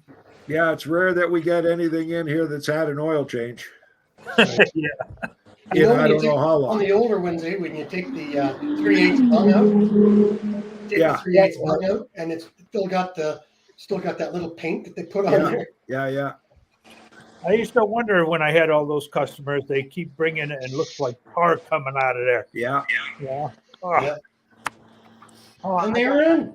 Oh, let me get inside. I have a question for you seasoned people here and in the chat. If I'm ignoring the chat, I'm sorry. So Season. you guys have a lot of bit more experience than me. Back then, or times growing up, were people bringing in their machine for maintenance, not repairs, for tune-ups and oil changes? Were they doing that a lot more back then compared I to think now? back Or then there's people did their always been own. that They, gap? they would, otherwise they wouldn't run. Yeah. So yeah, it's just that the scale of the difference between service and repair has changed a bit. Okay, Jason. And Don't we didn't forget, have back then ethanol it was- gas. I got to speak up. Back then it was Grandpa, right? And he Yeah. could do it. Yeah. Okay. But So back then it was leaded gasoline, no ethanol.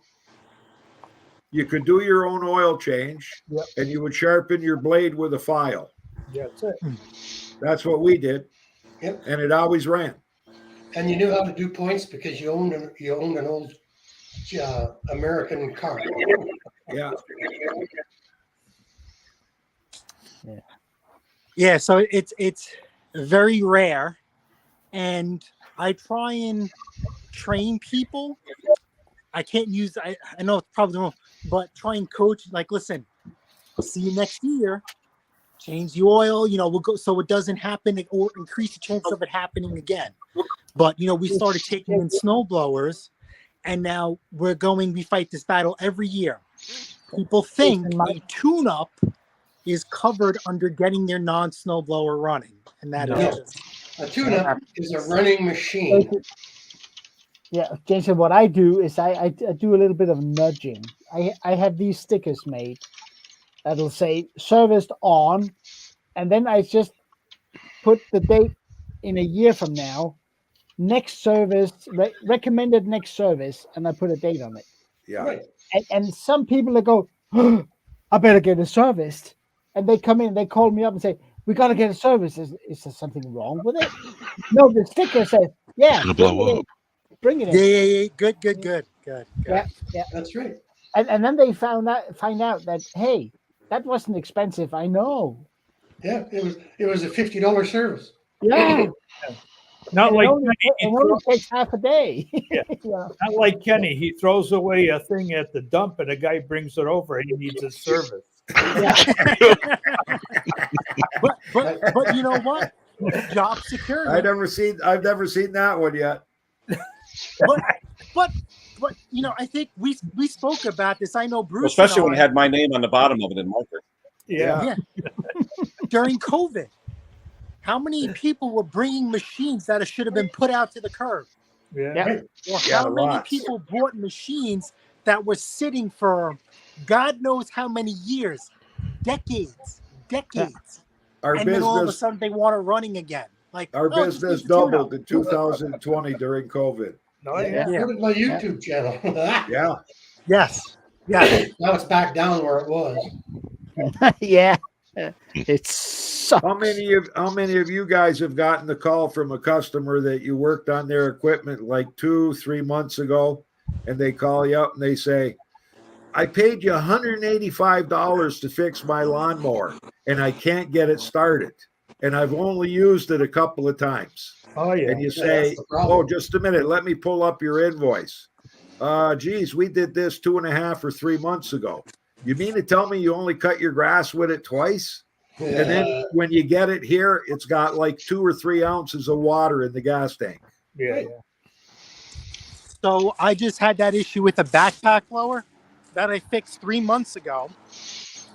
and the guy's trying to pull my strings, and he says, "Hey, listen, I had you tune up and tweak my backpack lower. I haven't used it since because I've been in the hospital. I come back and it still has the same issue." So it's like, because you didn't use it. I have a temper issue with people like that. I really do. But there are also Dang. there's I also do. people Yeah. that don't Hostile have Klaus. no. There's people that don't have a flipping Wow. clue either, right? Yeah. I mean, so, you know what? Those are excused. Honestly, they're excused. They still Right. have to pay, but they're excused. But the Yeah. guy that tries to pull your string just to see, because he knows he's done something wrong or didn't do something, and he wants you to pay for it, F off. yes. If. And that's why I love If. technology, Says because that some of those videos where I say the machine doesn't lie, I'll Fun send them off. that video. Yeah. Yeah. Yeah. Or I'll But show it to them when they're standing right there. if I have to adjust the carburetor, no charge. Fine. But if I have to do something else, you're paying. I mean, I tell people if they come, particularly with chainsaws, I tell them, you know what? I've done it by the book. I adjusted the carb by the book. The thing runs the RPMs it's supposed to. When you come home, and you feel it's either too rich or too lean, or bring it back within a couple of weeks, I will adjust it for free. I have a log outside. We'll go do a cut, and you'll be happy. But sometimes they need.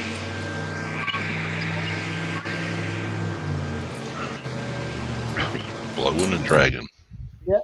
So sometimes a chainsaw needs a little running time.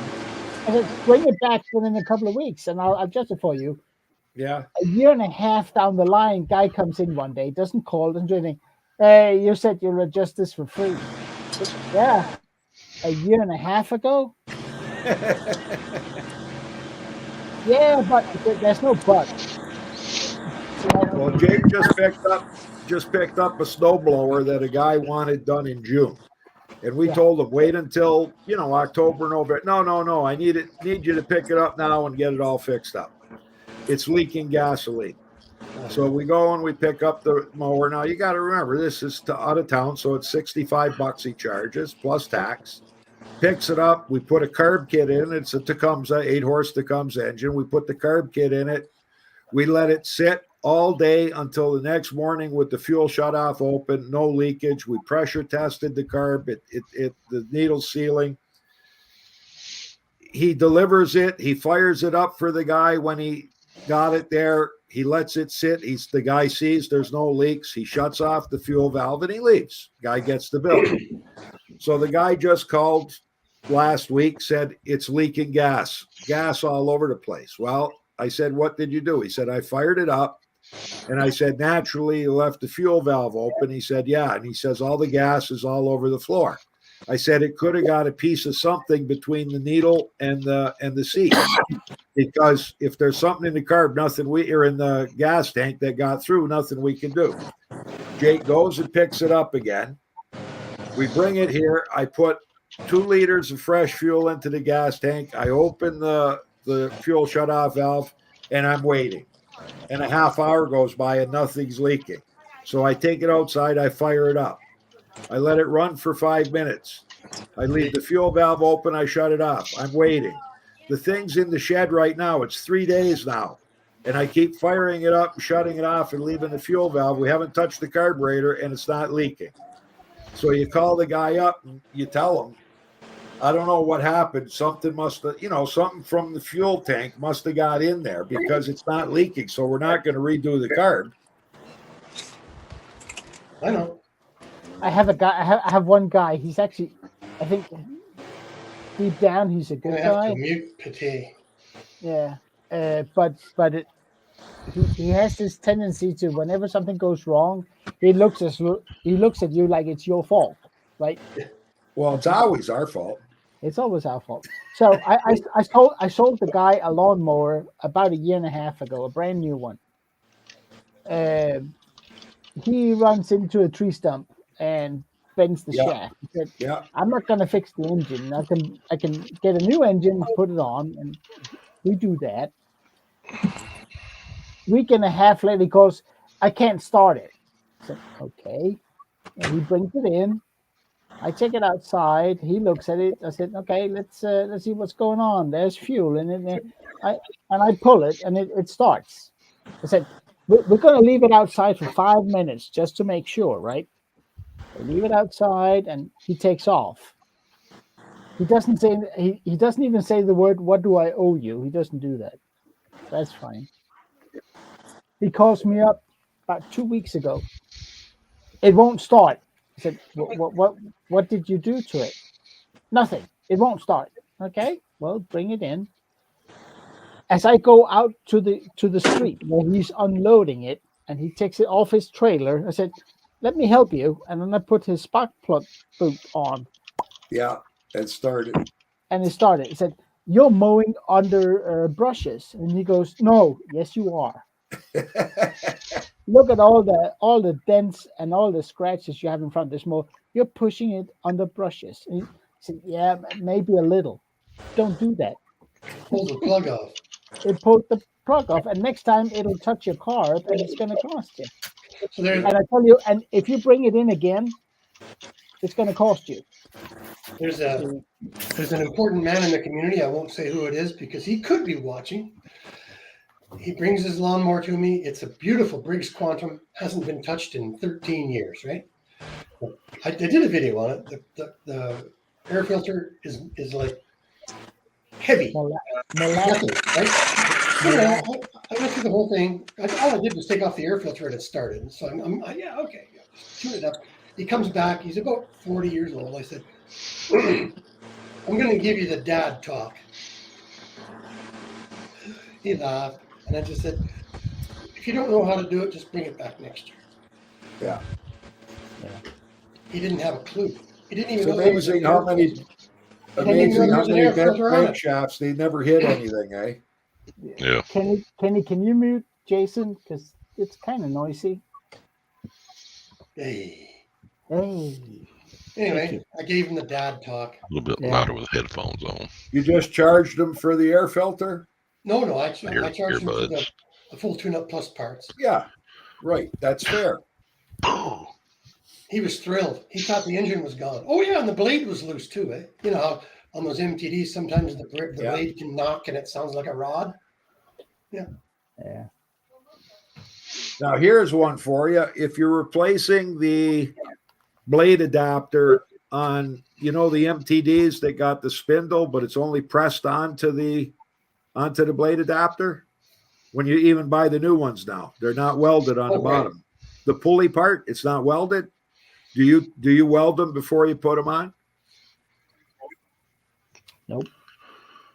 That's not a bad idea. Well, no, because I've got two that have come back where the pulley they said, hey, my self-propelled's not running. I still charge them. It's not my fault, but I realized that the new blade adapters that went on, the pulley had spun off. Like it was loose and it finally spun. So now the new ones, I'm just putting four tack welds on them. They're pressed on. Yes, I've seen. Yeah, they're just pressed on. Yeah. I don't know why they're spinning off unless they've hit something, right? Yeah. Right. If they hit something, it makes sense that it might loosen it up and it starts moving, and then it doesn't take long. And that's the only thing that's designed to give way on that thing. Morning, John. There's nothing else. There's no fiber washers. There are no other. I think it's made to do It's that. cheaply made. It's like the camshafts that they're making where the lobes are pressed on. Yeah. I've only done about 3 of those camshafts. I'm so glad we don't get to see that many MTDs over here because Jesus, the low end on MTDs is it really. I mean, the high end. They've got their name on everything close. Like I know. AYP is now MTD. Bruce, that old rally you were doing, did you look inside the drive system?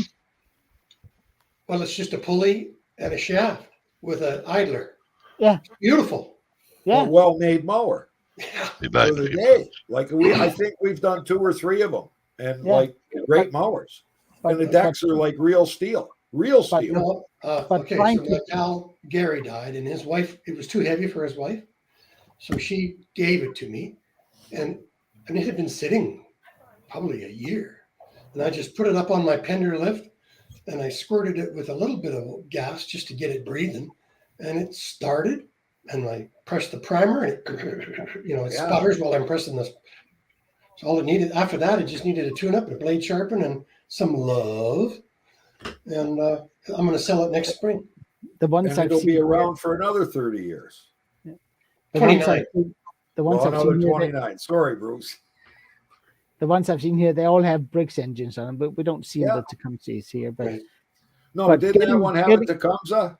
Yeah. yeah, it had yeah. But here, With the when you nice black primer bulb, the nice soft one, not Yeah, that yeah. hard mushroom red shaped one. And an red one. electric 12-volt starter, and it had Yeah, that was amazing. it had a little mini stator on beside the coil, so that Yeah, the battery charges while you're using it. Oh, yeah.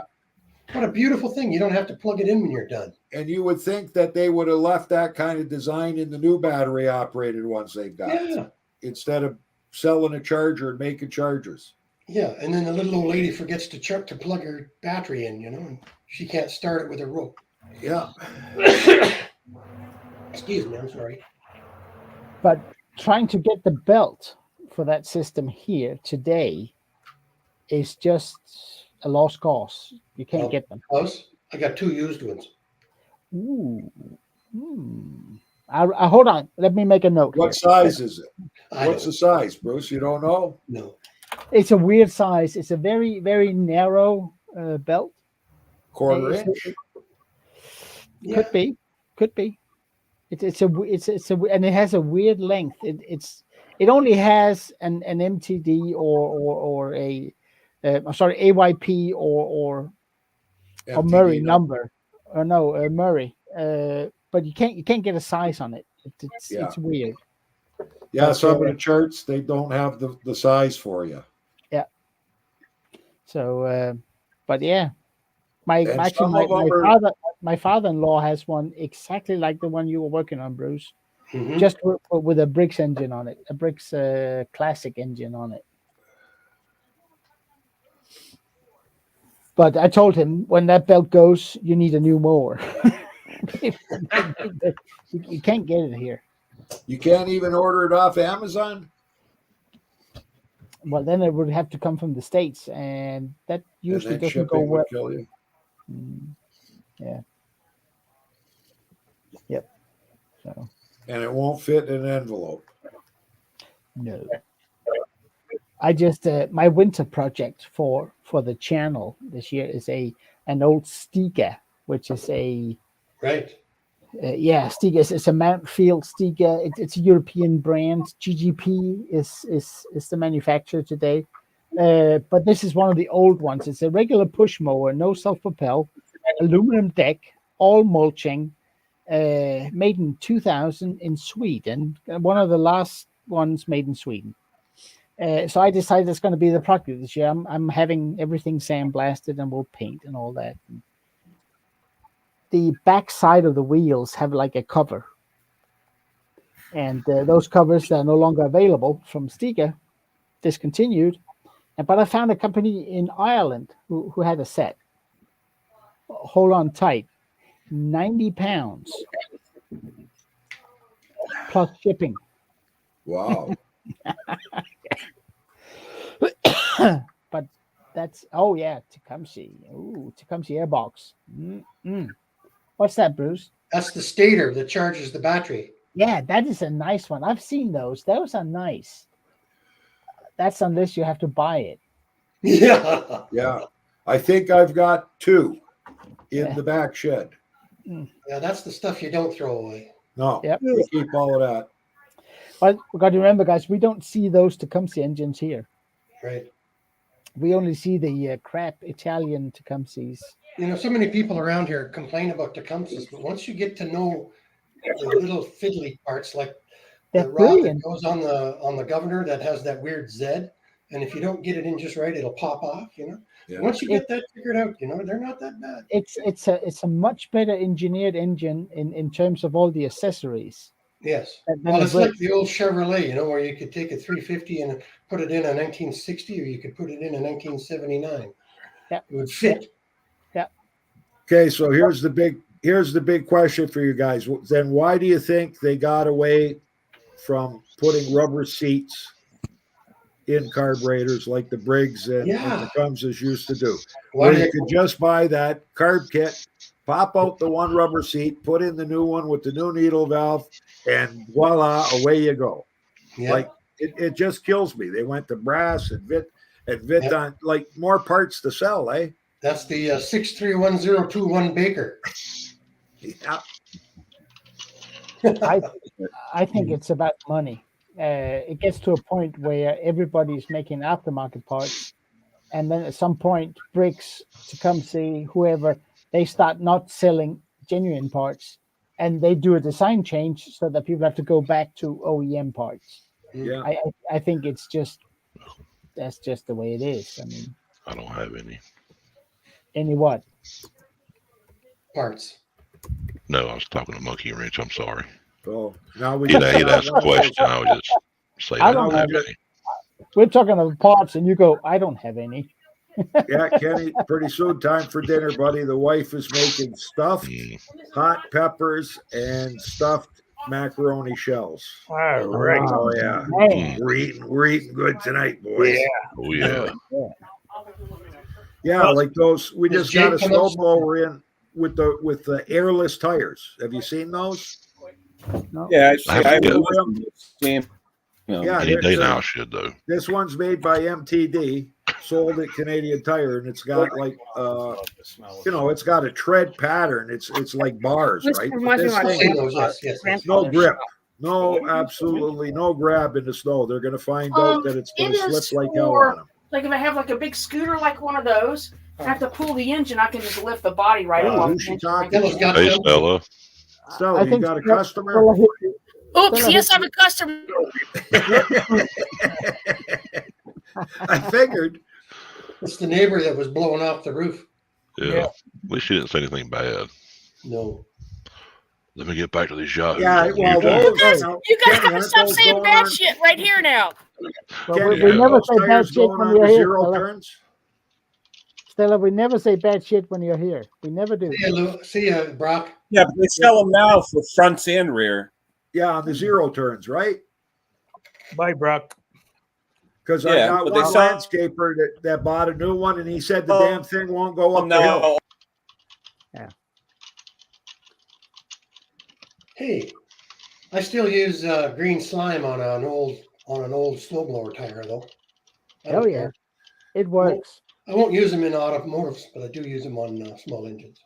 Yeah, but I mean, if you, I was at my local tractor supply store. That's where I get my Husqvarna parts, and there was a brand spanking new tractor that they were cleaning up, getting ready to go out to whatever farmer bought it, and here they are with a big 5-gallon jug pumping in. I said, "What the hell are you doing?" This is the great stuff. This guy goes out in the field and he gets a puncture. You'll never know because it doesn't leak. It plugs up right away. We did that to all new tractors, and then he kept pumping. I've got bicycle tubes for my cruisers that have that stuff inside the tubes. Yeah. Take care, So bro. no, it's good stuff. See you, Brock. See you, Brock. Hope your back gets to feeling better. Hey, Brock. Yeah, over here in Niagara Falls, they got a place that uses soft foam, and as long as it's a new tire or they put in a brand new tube, they'll fill it with a foam, and then you leave it there for 24 hours. You pick it up, and you've actually got a soft tire, but you never had. It's now flat free. Right. Yeah. It flexes a bit. Yeah, But it's got to that give. stuff doesn't degrade or anything inside. No. You think it would It's not like this foam you use in your house. They're not around the windows. Special. Yeah. Okay. Just But I mean, the slime stuff. I love it. It's good stuff. Jason's going to suck that rug in with the snowblower. Yeah. Never done that. Never done that. Yeah. I sucked in a 4-pound sledge with a lawnmower on the bender lift, eh? Jake just got me a new handle for my sledge head. Yeah, I hit my son's sledgehammer he left laying in the yard in some tall grass. with Should my see the chunk out of the blade. Yep. Well, I have had a couple of screwdrivers come flying out when you first start the engine. I don't do that anymore, close, unless I lift the machine up and check underneath it to make sure I left nothing under there. Because if that 4-pounder would have hit my knee, it would have been a complete rebuild. Too soon old. Yeah. Too soon old. Too late smart. Yeah. Oh yeah. Yep. So I think I'm done. I think my snowblower days are over, guys. Well, you're going Why? away. My back. Yeah. My back. Ah. Because every one of them, you got to do the 120-pound clean and jerk, right? Yeah. And you stand them on their nose. Yeah. And I feel it every morning or at night when I go to bed. I feel it from lifting. And you've got a young son to help you. Yeah, but he's in the house and I'm in the shop. I flip him up, buddy. If the day I can't flip up a snowblower, I get a